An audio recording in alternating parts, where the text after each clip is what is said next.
road chatting to you, the public. And we've got Carlos here, man legend in Spain. So we've got the flavor there. Good to see you, all right? Hello there. How are you? Yeah, good. So crazy days we've had since, well, Sunday night. Sunday night, we didn't even talk about it.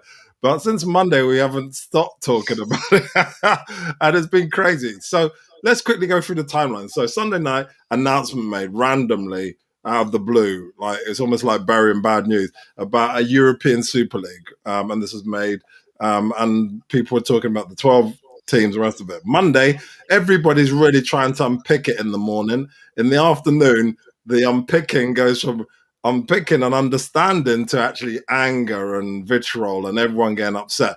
That meant from obviously the sporting bodies to the politicians to even Prince William, future King of England, and it just went just crazy. And then it got to the point, obviously, with the supporters as well, where it's all kicking off. So then Tuesday, we see a moment in history, really, where Chelsea were trying to get into the game that they're supposed to be playing at their own ground. An organized protest of 1,000 plus people was stopping their bus, their own players, who've got nothing to do, by the way, with all this madness going on, from getting in. And Petr Cech, out their director of football, trying to, talk to reason with the crowd to let the players in so they can come in and play their game, because it's their ground. And then from there, literally everybody, well, definitely in England, cold feet.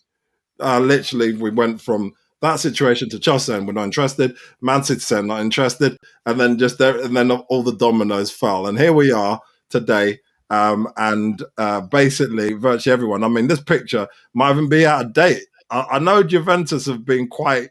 It is out of date. You've got to cross out Atletico Madrid. Okay, yes. I know Atletico Madrid were and Aaron. And I know Juventus have been probably the most, and Real Madrid have probably been the most like, we're going to stick with this and try our best. But this is where we're at. So, first of all, this situation from the timeline I've just talked about, was it inevitable that this was going to happen?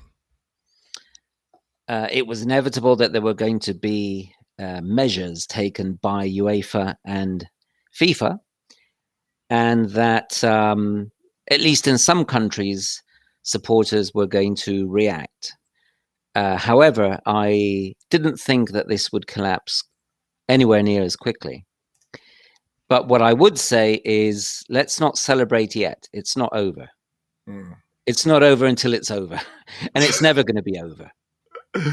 I still believe that when 12 clubs get together and make an announcement like that, they must have known what could have happened. So they were not taken by surprise. And they must have contingency plans. Yeah. So let's not go mad and celebrate and think, we've got our football back, which again is nonsense, because I saw Chelsea supporters saying we want our Chelsea back. You've never had Chelsea. Yeah. It's never been yours, unfortunately. And we can talk about that. I mean, morally, clubs belong to their supporters, but we can give countless examples as to why supporters just are completely powerless and have no influence on a football club. Yeah, I mean, look, you can. Let's, like you said, look at the situation. Chelsea are a team which was bought by a Russian billionaire, and he has changed the face of it now because of the results. Everyone's been happy, but overall, let's be quite honest about it. The face of Chelsea as they are now is not the same one that people would have grown up with. They're a completely different side, and they've gone a completely different direction. Same with a lot of the teams that were involved in this situation. But let's get to what the bones of everything that you're just talking about. So, first of all, there's been a situation here clearly where it's gone quite spectacularly wrong. Owners are apologizing. We've obviously seen Ed Woodward, who was hated in Man United, gone. But there's still people, one, who believe in it, and two, who actually would like it to carry on in some way or another, i.e. Juventus, Real Madrid, these guys. And can you just explain to the people watching how they even one are sticking with it, but how it can actually kind of become something with all these people not interested at the moment? Well, I mean, is there any way around it? Is there any way in the future, or is it just a negotiating tool with UEFA and FIFA? Well, I think that all of those teams that are crossed out in that photo are dead keen to go ahead with it. They haven't changed their minds in 24 hours. No chance. I mean, I saw, what's the Liverpool owner? Yeah, I forget his name, but I know who you're talking about. Yeah, I saw him apologizing. Yes. Does he think we're stupid? Does he think we really believe that he's sorry? This is something he definitely wants. Otherwise, he's had months to think about it. Yeah. So are we going to believe that all of a sudden in 24 hours, he's regretted what he's done and that he's seen the light? No. If he was able to go ahead with it now, today, right this minute, without there being any repercussions with the supporters or anything else, he would do it. Yeah. So, don't come out and apologize. The best thing you can do is sell up and go. Yeah, that's not going to happen because what the funny thing is that the one of the people, Juventus guy, I forget the guy's name. He said that football is no longer a sport; it's a business sector. Is that not how these Americans see it? Yes, of course, that's how they see it. Everyone always says football is a business. Now, I would like to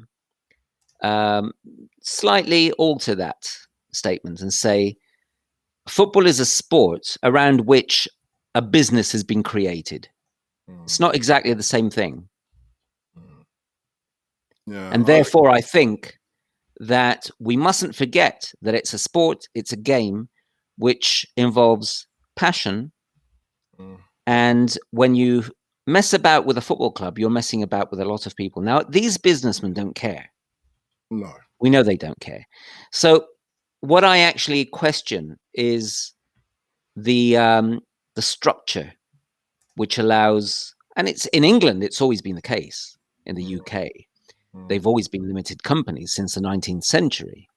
But I question whether clubs should be limited companies which are bought by individuals or a group of people. I would say that the South American, and to a certain extent it used to be in Spain and in Italy and other countries, the actual club structure, with the club belonging to the club members, is the only way forward.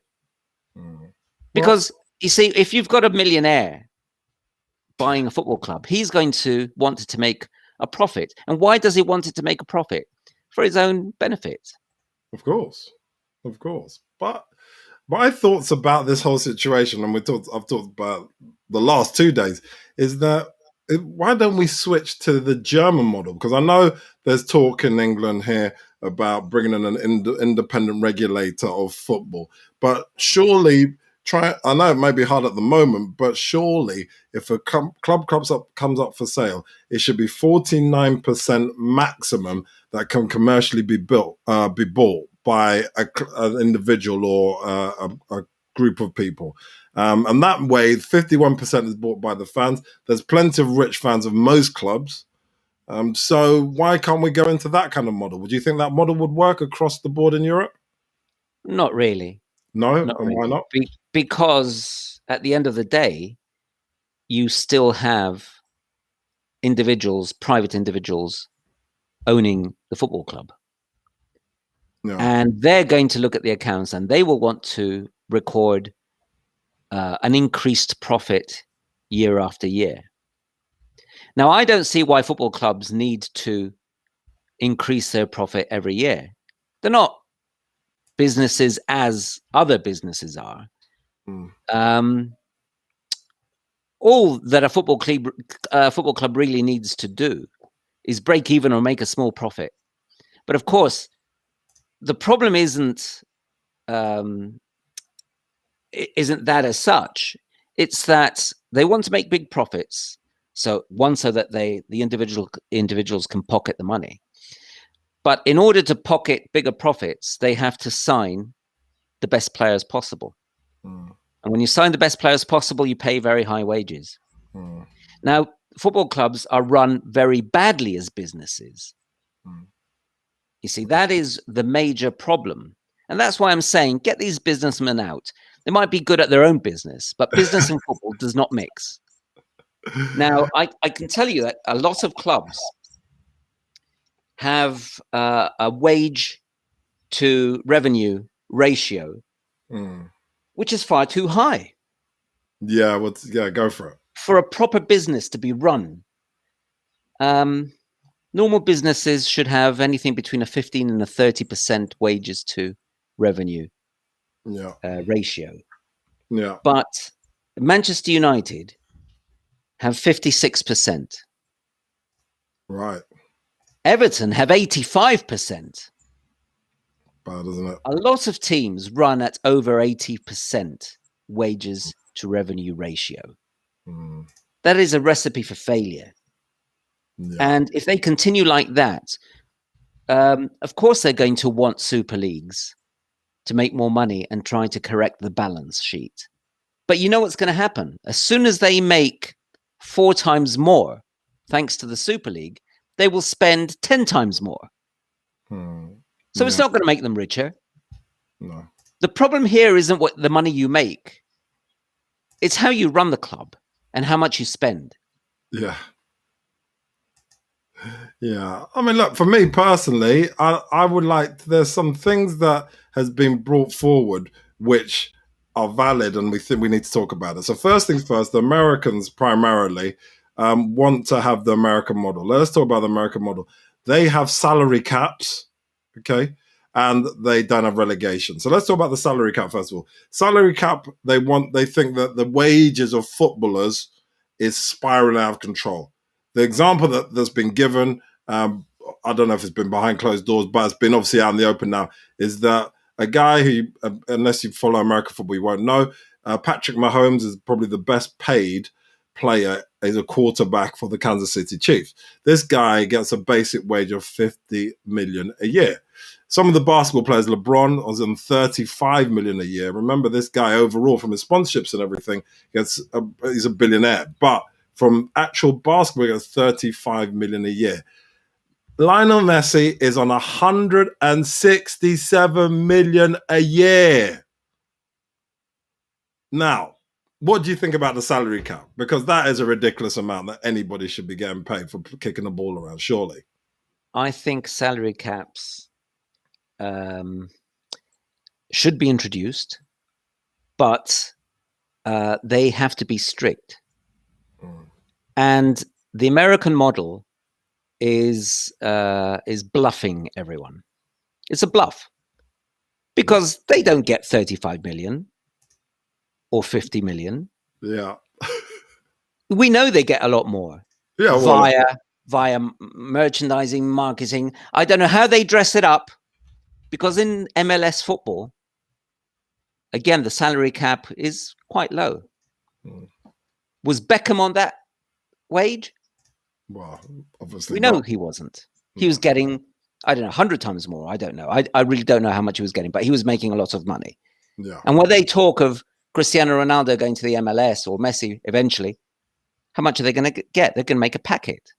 So let's not be fooled by salary caps. Also, I think Messi's 167 includes everything. That's not what Barcelona paid them. That was over 5 years. Right, okay. That total was over 5 years. No footballer, as far as I know, gets as much money as the top basketball or American football players. Right. Okay. Yeah. I mean, overall, definitely not, because the sponsorship amounts, like, for example, LeBron is on a lifetime deal with Nike, which makes him a billionaire. He's got the kind of same deal that Michael Jordan's got, where his products will be sold after he dies. And I'm sure, I don't think any of the others really have that kind of level of sponsorship and all the rest of it that comes in with, like you said, it should dressed up.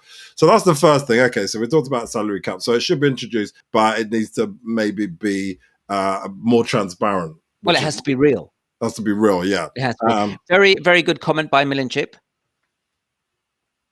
Oh, yeah, if brilliant. the wage bill keeps going up, mediocre players will be on huge wages too. That's the problem from picking the best players from all over the world. Yeah, he's right. Yeah, absolutely. Thank you, Milinchip. Yeah, it's true. It's true. Wage bills have to have some sort of slowdown. Otherwise, it's just never going to stop to the point where people are getting paid silly money, as we know, for not great football, really. And one person doesn't make the team. It may help with the team, but they don't make the team. But yeah, just thinking about the second point. So no relegation. Now, we as Europeans don't understand that concept. But in America, it's the way it is. But I've always said that my argument against it, and I'd like to hear your thoughts on it, is that the American system is different because they can do that with no relegation, because the way that their college system works is that you say the worst team in the NFL or the NBA. That means that you get a first round draft pick. If you're the worst team, you get the best person from college to help your team pick up the standard. And then when you go up the standard a bit more, then you may get another person. Obviously, the best team gets the last pick of the first round draft pick. But players in soccer or football always start very young. They go into academy when they're 6, 4, maybe even younger. And they go through that system. They don't go for a college system, and then there's no draft picking. So how can that work? How can relegation be completely extinguished? It's impossible, right? I know a lot of people. Let's have a look. And my team, Leeds, was over 16 years ago by the same concept. Of course, they went in too high and overspent. The problem, if I can just interrupt what I was saying before, Milinchip, is again what we were talking about, the owners. You see, we're saying Chelsea supporters were yesterday saying we want our Chelsea back. And I said, you've never had your Chelsea, because if your club is owned by someone who you don't like and does not seem to have the best interests of the club at heart, there's nothing you can do about it. Look at Newcastle. Newcastle supporters have not been happy for years. And what can they do? So supporters are just accessories, I'm afraid. That's all we are, accessories. Anyway, with regards to what you were saying, I don't think we can look at the US as a model in any way, shape, or form, because they're not clubs. They are franchises. Exactly, yeah. And in the same way as they have their structure with the draft and no promotion or relegation, because there's nowhere you can go to. There's no NBA 2. These franchises, and it often happens, either change their name, change their colors, or just uproot and go to a different city. The Los Angeles Lakers, they're called the Lakers. As far as I know, there's no lakes in Los Angeles, but it's because they were actually in Minneapolis before. Yeah. Originally, the Minneapolis Lakers. Then they moved. I mean, they didn't just move, next door, did they? No. From Minneapolis to Los Angeles. So we can't take that seriously as football supporters in Europe or South America or Africa or Asia. We can't, because it's just a different concept altogether. Yeah, I agree. So I think we've cleared up for anybody thinking about if the American model and the American owners. It's Henry, isn't it? I think his name is from Liverpool. These concepts cannot be brought over and incorporated into the English and European ultimately model. And I think that's the problem, which they find hard to believe. I know even for us, even at Arsenal, because I'm an Arsenal fan, they had a thought of changing the badge. And I know lots of places have changed their badges, unfortunately. Inter Milan and various other clubs have changed their badge, and it's bizarre. But that's just the way these owners think. So looking forward now, I know there's lots of talk. Don't forget, Malcolm. Don't forget Hull City. Do you remember? Yeah, Hull yeah, Tigers that was and the Cardiff City yeah. chairman. I don't know if he's Colour. still the same one. He changed their colours to Change their red. colours, yeah, The because Bluebirds played in red. yeah, it's nuts, and that's because red is a lucky colour, right? Well, actually, I think he changed it because he wanted to identify with Wales. Oh, okay, I fair think. enough. Yeah, I may be wrong. yeah. So here we are. We've got a situation where European Super League's in effect coming to an end, but like I said, there's a few people still wanting to get involved. So where do we go from here? I'd like to hear your thoughts first about the owners, because all this talk about, the owners can't walk through the doors anymore, they all need to sell up. That's not going to happen. It's a business, as we've alluded to. So what happens next? Well, what happens first with the owners? Do you think the owners are going to get together and have their secret chamber, the dirty dozen, as we like to call them, and they're going to sit down, have another secret meeting and think of another way of doing it? I mean, where do we go from here with the situation? They haven't stopped being in contact probably for the last few years. They are constantly in contact, and they know what they're going to do. They don't need to make plans now, starting from scratch, because of what happened in the last 24 hours. They knew that what happened in the 24 hours was possible, if not likely. Yeah. So they're prepared. They've got their contingency plans. They know exactly what the next step is. What do you think the next step is? I'm not sure, obviously, but I actually think that I'll tell you where I think this is going to finish, where it's going to end up. I think that the Super League will be created. Right. But under the auspices of UEFA, it will be controlled by UEFA. They will do a deal with UEFA. And certain changes will be introduced. Certain changes will be made. Perhaps they'll do a Super League 1 and Super League 2 to allow more teams into the to get a share of the pie. That's what I think might happen. Also, today, UEFA said it will probably relax financial fair play. It's already giving in, you see. UEFA is already giving way in order to maybe negotiate or find the middle ground. Yeah, and this is what we're talking about. It's always been about money. We've talked. I mean, people have alluded to it. Even Patrick Bamford, about the fact that the energy they put into this. There's been lots of other issues going on, and UEFA have kind of brushed it aside or not taken it seriously. But this time, they're taking it very seriously because money's involved. Right. So, the owners need to get more in tune with the supporters of the club they own. What do they want? Well, I mean, I can answer a little bit of that, but I think Carlos should do it. I think he's alluded to already. Well, I think Milinchip knows what he's talking about. He's very sensible. He's the kind of person who should actually be involved in running a football club. Definitely. But what do the owners want? They want more cash. That's it. Yeah, it becomes as simple as that, doesn't it? It's as simple as that. Yeah. Yeah. And they don't care who they take down, as long as their 12 clubs do well, as long as they prosper. Yeah. Yes, indeed. Thank you for the question. We like interaction, so thank you, Milinchip. So it's all boils down to money, and a lot of things, if you think about all the global issues, boils down to money, and that's why we're here. Look, UEFA, I agree with you. Will obviously, with financial fair play being relaxed, I mean that just paves the way for anything to happen. Basically, that they've.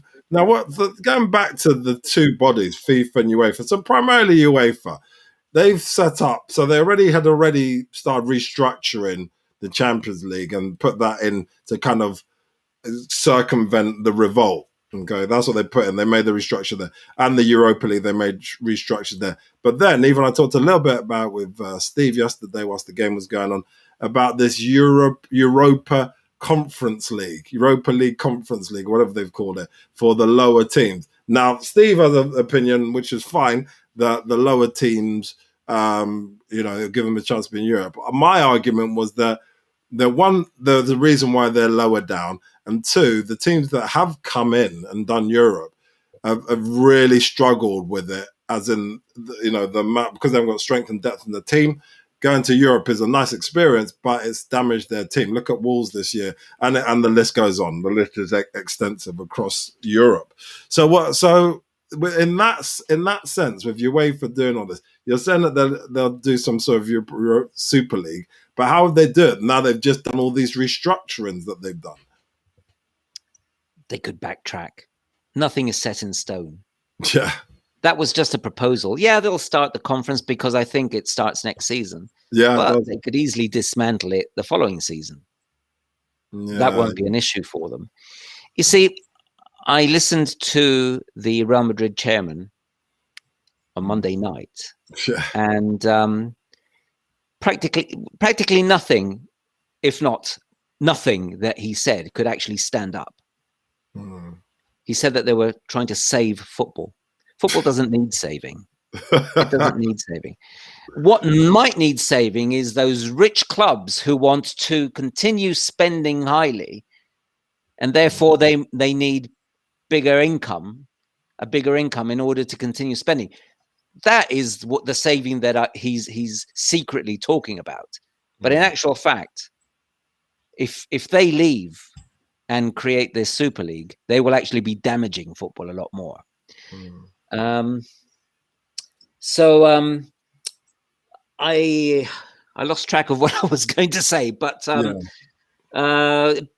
it's just that most of the arguments, the cases they've made for this Super League, I remember now what I was going to say.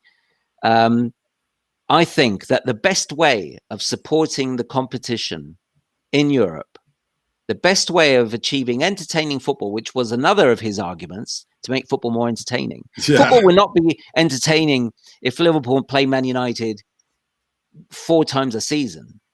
Yeah. And Real Madrid play Bayern Munich constantly. I don't want to see that. No. I'd rather watch Hull City. Now, the way to promote football, to make it more entertaining, is to actually boost and help the smaller clubs, or the middle-sized clubs and smaller clubs, to get up to the level of the bigger clubs. This is like the European Union. Are there any redeeming circumstances that can be used to defend any of the 6 owners of the club? I don't know. I don't think so. I don't think so. I can't find anything to any redeeming circumstances whatsoever. Anyway, what I was saying is that the European Union has the rich countries, Germany, it had Britain, France, and then it had the cohesion funds, which meant money being given to the poorer countries to bring them up to the same standard. Apply that to football, and you would go back to a very good age, which was the 1970s, when Malmo got to the European Cup final. Yeah. The 90s, 91, when Red Star Belgrade won the European Cup. 1986, Steaua Bucharest won the European Cup. Now, wouldn't that make for a better competition than just having 12 idiots playing each other week in and week out? I love it. It is really ridiculous. But on the flip side, yesterday we had someone come on and say, I would love to see Messi play every week. And obviously I put that same argument to that, well, yeah, it's nice that, you want to see Messi play every week. That's fine. And that's what this whole Super League was catered for, right? Let's be quite, clear here. The people who didn't grow up watching football, from a young age, people who are kind of coming in new, and it's entertainment rather than actual sport. It's more of an entertainment. So the people, let's be quite honest, from Middle East, from Oriental kind of background, whatever, because obviously that country was closed for many years, and other places as well. So there's more entertainment. Yes, you want to see the stars, but people forget these stars came from somewhere. They didn't just wake up and they were in, the top of their game. They had to go through a process, and to go through that process meant that they were in different clubs. Obviously, Messi was, Barca for a long time, but they had to go through competition, not just playing each other over and over and over again. So whilst entertainment is good, ultimately it doesn't, as Pep said, it's not a sport if there's no competition. That's my thoughts on it. Go for it. What I would say is that person who said that he wants to see Messi every week, if he doesn't see him every week, it's because he's switched off his TV, because he can see him every week. He can see him every week. Wherever you live now in Europe, practically the world, you can watch all the top European leagues. So if you want to watch Messi every week, you can. You don't need a Super League to do it. Yeah. And also, what I would say is, if you are a Chelsea, Tottenham, or Arsenal supporter, and you play in that Super League, what it effectively does, it stops fans traveling away, doesn't it? Yeah. Yeah. Because, a Chelsea supporter can go to West Ham. He can go to watch Aston Villa, watch his team play at Aston Villa in Birmingham. But he's not going to travel to Italy, Spain, or Germany if they join every week, is he? Or every other week? So basically, this is just TV football. But on the flip side, and I think Steve put a good argument, surely the whole point as well was that they would make it literally like the NFL, where they would literally, and the NBA, where they'd literally play certain games in certain countries of interest. So the somewhere like China or parts of China or Hong Kong or in the Middle East, obviously Qatar, Saudi, all these places, maybe even in Australia where they don't get that much for. They place it strategically in places for the crowds to come, who's getting to India, come to strategic, and for us, the real supporters, will have to turn on or pay a subscription for that with Amazon or whatever. That just backs up my point. It takes my point even further, because I was talking about supporters watching the home matches if they wanted to, but not being able to travel away. Yeah. But what Steve said is something that a friend of mine said yesterday, that these games might actually be taken away from Europe. Oh, yeah, without a shadow of a doubt. Without a shadow of a doubt. Because that's what. And who's to say that these 12 teams will not at some point include a Chinese team? Without a shadow of a doubt. Or an American team. This Super League could actually, rather than be a European Super League, it could be a World Super League. Yeah. And that would be the direction of travel without a shadow of a doubt. I agree. Let's ask some million chits. Remember when Man U put out the FA Cup? Yeah, we remember that. To play. That was when Man U play. You know that now, and for the last few years, the Club World Cup has been replaced by what they call the Mundialito, where they have now the champions of Africa, Asia, Central America, South America, Europe, plus a host team. Well, the very first tournament of that nature took place years before it was officially introduced, and it was in Brazil. And because I think it was in January, Man United pulled out of the FA Cup. Yeah. And they played Corinthians, they played Vasco da Gama. I think Corinthians won the very first tournament that was held. Real Madrid were there. Necaxa of Mexico were there. But that must have been in 2000, I think. It was a long time ago, yeah. I think it was in 2000. Yeah. And that we've talked about it extensively the last couple of days. And we'll say again, the domestic game has struggled for years to capture the imagination.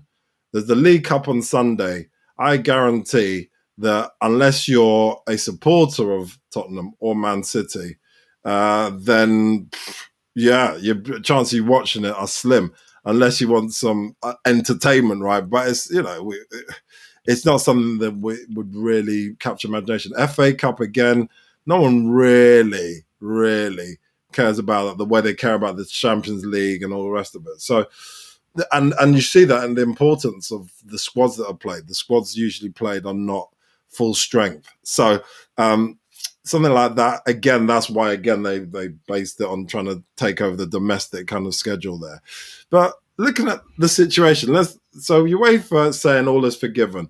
FIFA haven't really said that much, but there's not going to be sanctions or dot points or people getting stopped from owning a company, is there? It's all been, water under the bridge, isn't it? Because it's been so spectacularly short. Well, they can't stop people from owning a club, as far as I know. You would have to prove some legal wrongdoing or something like that, and no wrongdoing has taken place. No. Everything they've done is strictly legal. Yeah. The lawyers of the Super League have said that they are confident that they can defeat any challenge, any legal challenge. And I'm sure that they've been studying all the possible consequences for a long time now. So if they say that, it must be true. Yeah. As far as I know, UEFA and FIFA could impose sporting sanctions because they are the organizers. If you organize a competition, you declare what the rules are. But I just don't think that anything will be done. One, because I think that UEFA and FIFA do not really want a war. And two, because if they did stop teams from competing, or if they stopped players from competing, they would be damaging their own competitions. Good point. Very good point.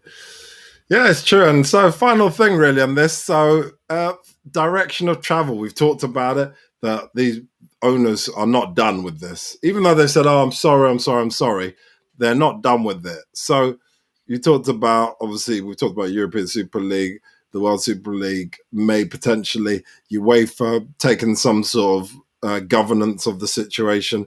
Are we going to, even though we won't see it this season, or probably not next season, are we going to see something in a different guise probably the season after? What do you think? 2022, we're going to see a kind of Super League or place for certain picked teams, hand-picked teams around Europe, plus people invited. We're going to see something like that, or what? Or they're going to dress up as something else? What's your thoughts? I think that as we speak, representatives of these clubs are talking to UEFA. Yeah. To try to devise a competition that will please both sides. And the money as well, surely. That's the whole point. Well, yeah, but that's basically what's behind it. But they have to structure it in a way that will please the supporters. Yeah.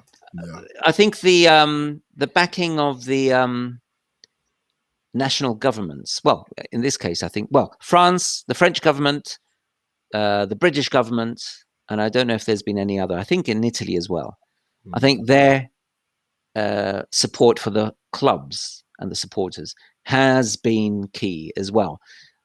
But let's not fool ourselves. None of these actions, what the governments have done, the threats from UEFA, supporters protesting, none of that has been the real reason why, for the moment, this has derailed.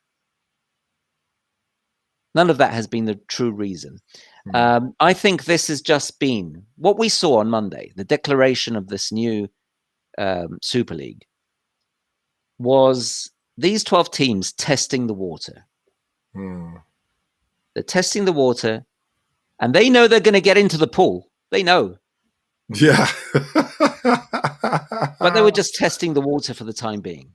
Yeah.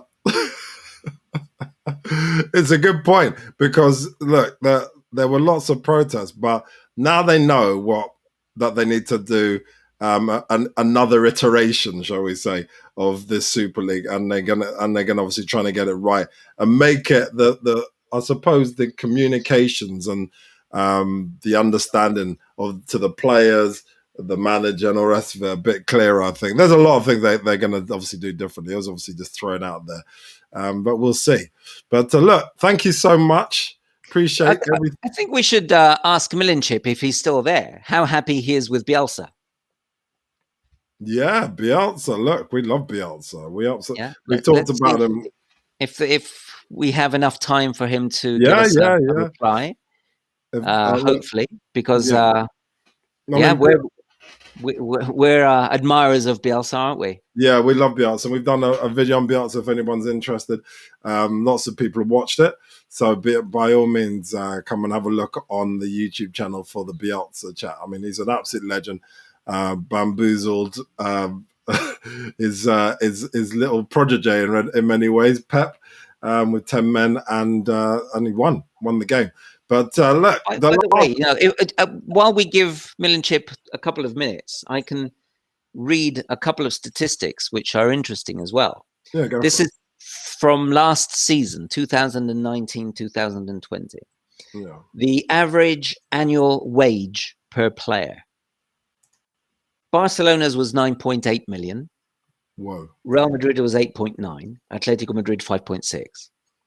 Juventus was 8 million. Yeah. The next highest in Italy, Juventus was the highest with 8 million. The next highest was Roma, 3.5, a long way away.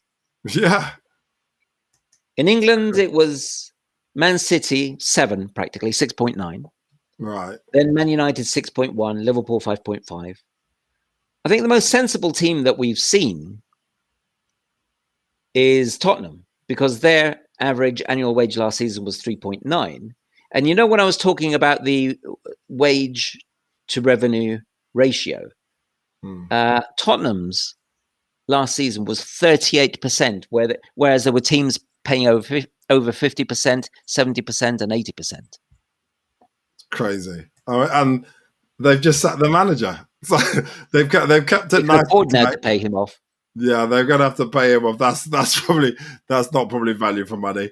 And they've got a lovely shiny stadium. They've got a 29-year-old in charge tonight. So that should be interesting. A guy who retired because he was injured and basically couldn't shake it off.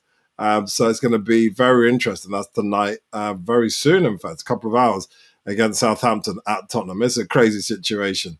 But let's see what happens. And obviously they've got the League Cup final. I think Milinchip's gone. But by all means, leave a comment for us, Milinchip, when you see this. And thank you for everyone watching. I know that probably this time maybe some people will watch it later on. But if you do see it, leave some comments. Let us know your thoughts about the European Super League. Let us know your thoughts about, is it dead and buried? Is the dirty dozen finished? They're not, I don't think. And definitely, I think Carlos is in the same space that, football is for the fans, but it's a business. And these owners care about making money. It's a profit line. And that's what they're interested in making. So, yeah, we'll see what happens. It's going to be very interesting going forward. Any final thoughts, Carlos? No, only that we just have to sit and wait now and see what happens. And the implications for the smaller clubs, the teams that are left behind, might be significant. We have to wait and see, because they're talking about solidarity funds, which apparently will amount to 400 million euros. But they will be distributed among 54 federations. So at the end of the day, it's peanuts. Yeah. You see. Yeah. And we must remember that if this does go ahead, it's only a matter of time before the competing teams pull out of their national leagues, or have two parallel squads. Their top squad with their top players to play the Super League, and a second string to play the National League. Now, that's going to detract from the national leagues, and it's going to make them lose money. People are going to lose interest. So where and how is this plan saving football, as Florentino Perez, the chairman of Real Madrid, said? Yeah. This is basically just looking after number one. Yeah. In this case, looking after number 12. The 12 teams that are taking part. Brilliant. And that's a good place to stop. So thank you so much, Carlos, for joining. And thank you, anybody, for your contributions. This is Mac. Don't forget to like and subscribe. We will be back next week with some live streaming and talking about all that's happened I'm sure there'll be some more fallout, but we'll obviously join again if there's more fallout. Obviously, there's the game tonight, and there's some football on the weekend, so it should be interesting. But tonight should be interesting. Obviously, Tottenham against Southampton with a 29-year-old, youngest ever Premier League manager. Let's see what he can do with his team of superstars. So there we go. And thank you very much for watching. Thank you for watching the Football Fan Show. Like I said, don't forget to like and subscribe. And